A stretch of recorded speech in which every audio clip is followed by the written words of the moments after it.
Hello, Mansayon family and friends. Thank you for stopping by and joining me in this quarterly report video that I'm hoping is going to be meaningful and informational to you. First of all, I hope that you had a great summer. It seems that summer happened so long ago, but I really hope that this was a summer filled with renewal and opportunities for you to explore fun things and to be ready for the work that it always comes really fast at us during September. Personally, I was very lucky and blessed to have the opportunity to go to the West and visit three national parks, the Grand Teton, Yellowstone, and Glacier National Park. And I can tell you this was the trip of a lifetime, and I felt very lucky to have the opportunity to be in the midst of such a beautiful scenario and landscape. A friend of mine told me before I went on this trip, you are going to be on beauty overload for a couple of weeks. And I said, are you sure? And said, believe me, you're going to feel that way. And I have to say, my friend was completely right. I was on beauty overload, I would say, until last week. Just very thankful that I have the opportunity to be with my family. And I can tell you for sure that I would love to go back. I know that this summer here for our church was also filled with fruitful opportunities for all of us to grow and serve. And so, for example, I can tell you that our folks here that are working so hard with Open Door Food Pantry continue to be a light to our community, where they continue to serve hundreds of families throughout the summer. You already know that we're still maneuvering what it means to be a church during the pandemic, and yet the Open Doors Food Pantry continues to be flexible and creative in the way they continue to help other people. And again, they had a summer filled with opportunities to help and volunteer, but we're just so thankful for all the work that they did. Not only that, but then after, the work of the food pantry and everything else that happens in the life of the church, in late June and early July, we had a group of 18 young adults and grown-ups who participating in Camp Hope. This is a long-standing tradition from our church where we get to send a group of people, a team of Mount Zion people who go to Western Maryland and they work in rebuilding homes. They go and spend a time of service in communities that for families who struggle to fix their porches or their floor or painting or the roof. And so this year was no exception. And so this group of wonderful young people and grown-ups took a time where they were a blessing to these people. And as you already know, not only they were able to serve people and help people, but what happens a lot of times is in the process of serving, they are themselves transformed by that service. So we're very thankful that this year was a successful year. Then we also, our church celebrating one more year of Vacation Bible School. Once again, our church has a strong tradition of having a strong Vacation Bible School. And, many years we have had hundreds of kids who have come through the doors of our church to be able to have a week of learning and dancing and teaching. Well, again, the pandemic has changed the way we do things, but that didn't take away the enthusiasm for our church to be in ministry to the community. And so this year, we had a Vacation Bible School for the second year. In person, outside. It was actually inside and outside because of the weather.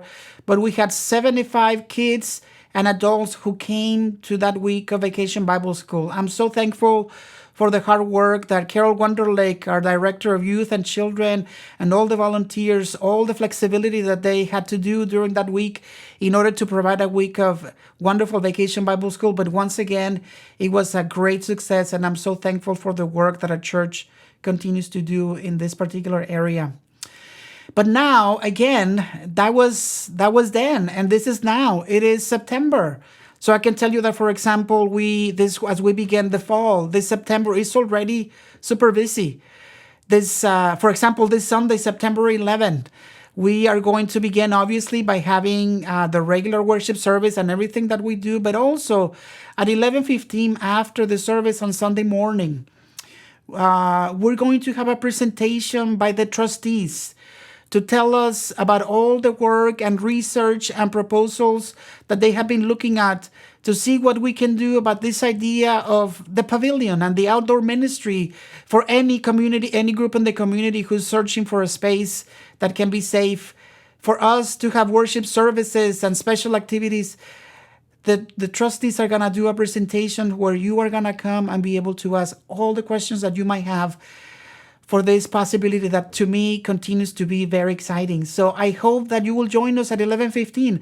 The presentation is going to be done in the sanctuary, but it is also going to be live streamed so that you might be able to attend. And if you have questions, you can raise them in person or online so that the trustees can begin to gather your opinion and begin to solidify this project so that hopefully we will begin to work on it soon and the building of this pavilion. So then that same Sunday, September 11 at 6 p.m., Carol Wonderlake, looking at the reality that the pandemic has been very difficult for many of us, but in particular to children and teenagers. We have heard of how much their mental health has been affected by the isolation that the pandemic brought into their lives and the disruption that this meant for all those families and teenagers has been overwhelming. And so in light of all of that, Carol was able to find a psychologist, someone who has worked with children in this particular area and teenagers of anxiety and depression, to have a conference so that we might be able to get some tips and helps, practical advice on how we can support our teenagers who are going through really difficult times of anxiety and depression. This is going to happen in the sanctuary at 6 p.m.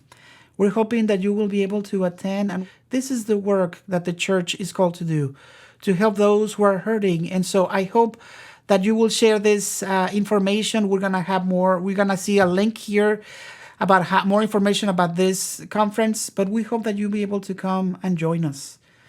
And then, as if that was not enough for the month of September, this coming September 23rd and Saturday, September the 24th, we are going to have a church council leadership planning retreat. I have mentioned this to you before. I believe that we as a church are in a pivotal time, in a very important time for us as a church to continue to pray and explore what God is calling us to do in the immediate future and in the long-term future. So I ask you that for this retreat, that you will be in prayer for all of us, that the Holy Spirit will give us the eyes to see and the hearts to have the energy to see the work that God is calling us to do. This is going to happen again Friday the 23rd and Saturday the 24th, and then to end Sunday, September the 25th at 1 p.m. We're going to have a blessing of the pets. We have rented a pavilion at Centennial Park, which I think you already know where that is. And we're going to meet at 1 p.m. where we're going to have a blessing of the pets. We are making this event, in a different space from our church in order to invite the community so that they can come and feel comfortable and bring their pets, any kind of pets that we can bless. I know that, personally, I do not have a pet right now, but the times that I have had them, I know what a blessing they are. These creatures that God has given us to be our companions and our friends. We want to spend some time to bless them and be grateful for them. And so if you have a pet, if you have friends with pets, invite them to come. We will give you more information too, but we would love for you to come and join us. Again, I know that this is supposed to be a quarterly report, but it's more like a looking forward report. I continue to see a lot of opportunities for us to re-engage and reconnect with our congregation. I continue to be amazed at the generosity and the many ways this congregation has continued to be resilient in the midst of all the changes that we have experienced. And my hope is that as we come back, as we're going to have all of these activities and opportunities, that God will continue to make our hearts bigger so that we might have more love within us, within the congregation, and with the community. Thank you for stopping by, and may God continue to bless the work that we do together. Thank you.